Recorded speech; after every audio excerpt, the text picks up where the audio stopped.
for your November 2020 Astro Tarot Forecast. I am using the Hush Tarot by Jeremy Hush, and it's lovely. It's one of my favorites. It's very dark, and it's appropriate for this time of year. Here's the back. Very witchy.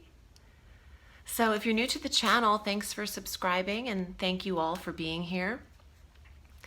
I'm going to go over the astrology, and I'll be shuffling the tarot while I do so. We are headed for some change. There's some new direct planetary energy that's happening in November, starting with November 3rd. I know that's in the States a super exciting time. But Mercury's also direct on November 3rd at 25 degrees of Libra in the 9th sector for you, Aquarius. So there's replenished energy in both your 9th and 10th sector where you hold Scorpio, because Mercury started his retrograde in Scorpio on October 13th. And on November 10th, Mercury exits out of Libra and into Scorpio forward motion to replenish the career sector that he drew from. And Aquarians might be officially back to career as usual, or at least the pace is picking up, because the planet of data and information, the intellect, and a quick-paced planet that we have, Mercury, is coasting through your career, making up for some lost time. And when things had slowed down back in spring and summer, we're still under this pandemic umbrella, so the pace of life with the majority of our personal planets retrograde has really, you could feel every day. You feel the turtle's pace of this process. But hopefully, now that we will receive all of our personal planets direct in this month, that energy will move forward. Nothing can stay the same forever. And another date that tells me that is the 12th of November, when Jupiter and Pluto form an exact conjunction at 22 degrees of Capricorn. The planet of change, Pluto, and endings, will meet up with Jupiter, the planet of the masses and the positive, benevolent energy of Jupiter. They meet up together in your 12th house, Capricorn. Capricorn is on the solar wheel, our planet of, or our zodiac sign of authority and control and limitation. And for you, that exists in the 12th sector. Aquarians are truly entering a period of endings and change, redirective energy. Meaning you are absolutely done with one mode of the way you are, one mode of working. How you've been working thus far, you've reached your limit with something. In the 12th house of endings and the planet of endings, Aquarius is not looking backward any longer. You are moving forward full speed ahead. Nothing from the past or from the old, I want to touch my back, like from what used to be behind me, behind you. Nothing's coming with you that's weighed you down or been really pulling at your back. You can close the door on an addiction, which is also the 12th house, a behavioral pattern, a depressing, emotional pattern or behavior that has held you back that you've participated in. Allow this month to let this go. Release it this month. Allow it to be eclipsed out, because we are receiving a full moon lunar eclipse on November 30th at 8 degrees of Gemini in your 5th sector of true love and romance. Aquarians and fertility and childbirth. Aquarians are done with the lighthearted play dates. It's either extremely serious or it's not at all. And you don't have time for maybes, is what I'm getting. Wow, maybe, baby.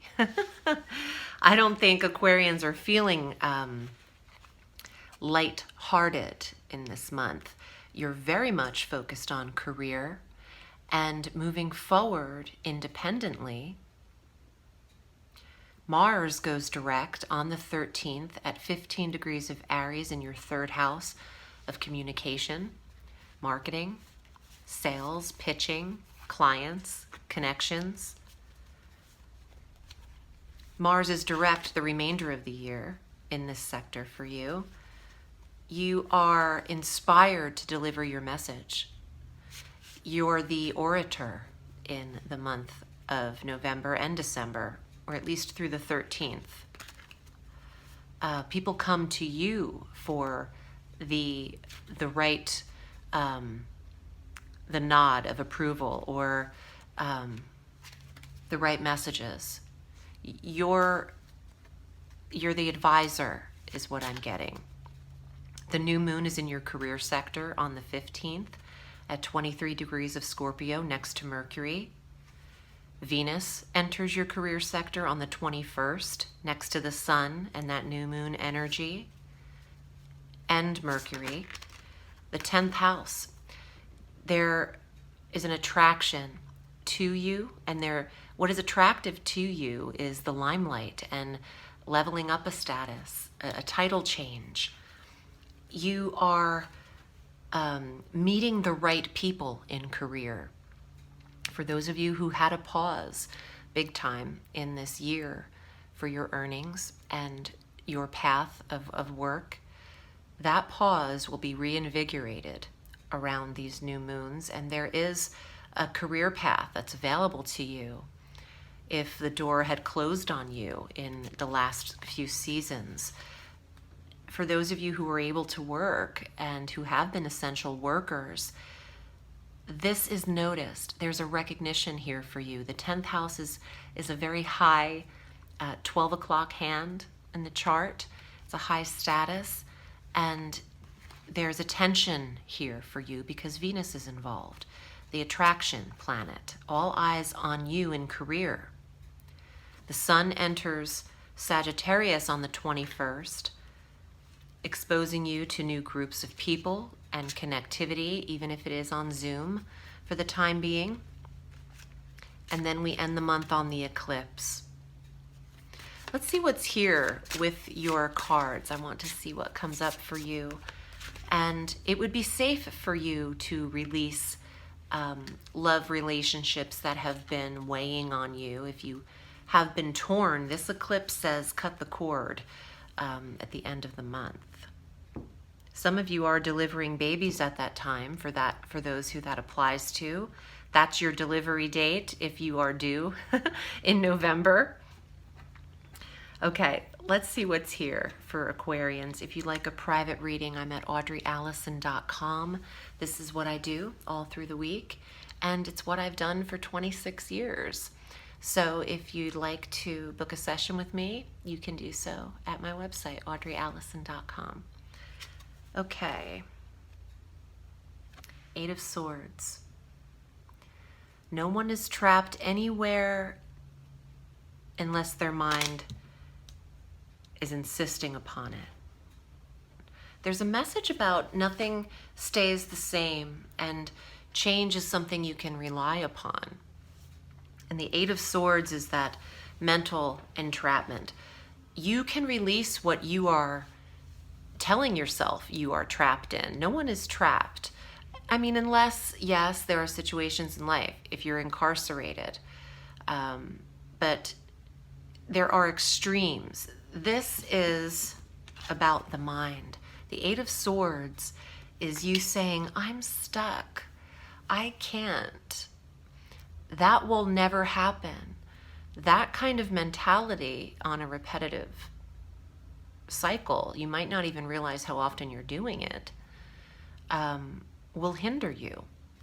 So just become aware of what you are telling yourself. Oh, look how cute, the 2 of Coins, 2 little birdies. There are more There is more than one path to your success. You have every right to choose.